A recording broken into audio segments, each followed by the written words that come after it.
اللہم صلی علی محمد و آل محمد۔ السلام علیکم۔ آج کی میری ویڈیو اس عمل کے بارے میں ہے کہ جو 25 رجب تک کا ہے۔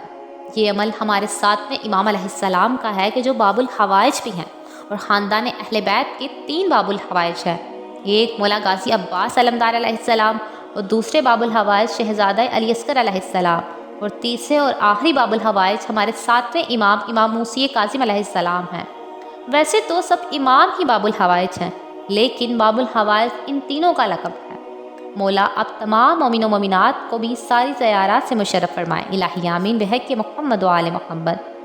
آپ جب قاسمین میں جائیں گے تو آپ دیکھیں گے کہ ایک دروازے پر لکھا ہے کہ السلام علیک یا باب الحوائج، السلام علیک یا باب مراد۔ یہ مرادوں کا پورا ہونے والا دروازہ ہے، حاجتوں کا پورا ہونے والا دروازہ ہے۔ تو اگر آپ پریشان حال ہیں، تو کوئی حاجت پوری نہیں ہو رہی، کسی بھی قسم کی کوئی بھی پریشانی ہے، رزق کی تنگی ہے، کوئی بھی پریشانی، تو آپ 7ویں امام علیہ السلام سے توسل کریں۔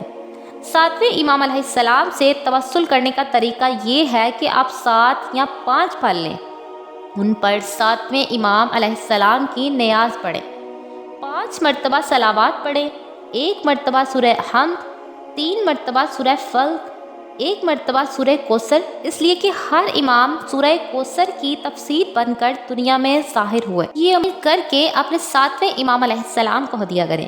اس کے بعد 14,000 مرتبہ صلوات پڑھنی ہے، بے شک خود پڑھیں یا پھر کچھ لوگ مل کر بیٹھ کر 3 دن یا 4 جتنا کوئی پڑھ سکے 14,000 مرتبہ صلوات پڑھیں۔ پڑھنے کے بعد اپنے 7ویں امام علیہ السلام کو ہدیہ کریں اور دعا کریں کہ جو آپ کے مرحومین ہیں، ماں، باپ، بہن، بھائی، کوئی بھی آپ کے اپنے یا مومن اس دنیا سے رخصت ہو چکے، ان کو خدا کی ذات اس صلوات کا ثواب دے۔ آپ کو اندازہ ہی نہیں کہ صلوات کا ثواب کتنا ہے۔ صلوات کیا ہے؟ یعنی اللہم صلی علی محمد و آل محمد اور عجل فرج آل محمد تو دعا ہے، اس کو بھی لازم پڑھیں۔ یہ امام وقت کی دعا ہے، یعنی امام وقت کے ظہور کی دعا ہے۔ جب بھی آپ صلوات پڑھیں تو اس کے ساتھ لازم پڑھیں۔ جب تک امام علیہ السلام کا ظہور نہیں ہو جاتا تب تک یہ دعا لازم پڑھیں۔ صلوات یہ ہے کہ اللہم صلی علی محمد و آل محمد، یعنی پروردگار عالم محمد و آل محمد پر اپنی رحمت نازل فرما۔ سب سے بہترین عمل یہ ہے کہ آپ محمد و آل محمد پر درود بھیجیں۔ دستور زمانہ یہ ہے کہ اگر آپ کسی کو سلام کرتے ہیں تو دوسرے پر واجب ہو جاتا ہے کہ سلام کا جواب دیں، یعنی آپ پر بھی سلامتی ہو۔ ویسے ہی اگر آپ کسی کو رحمت کی دعا دیتے ہیں تو وہ بھی پلٹ کر آپ کو دعا دیتا ہے۔ آپ نے 14,000 مرتبہ درود پڑھ کر ہمارے 7ویں امام علیہ السلام کو ہدیہ کیا، تو آپ سوچیں کہ اگر ہمارے معصوم امام یعنی امام موسی کاظم علیہ السلام 1 مرتبہ فرما دیں کہ اللہ اس بندے پر بھی رحمت نازل فرما، تو آپ سوچیں کہ آپ کی دعا قبول ہو یا نہ ہو۔ معصوم کی دعا سے آپ کے کام بگڑے، جتنے بھی بگڑے کام ہیں، بن جائیں گے، یعنی سنور جائیں گے۔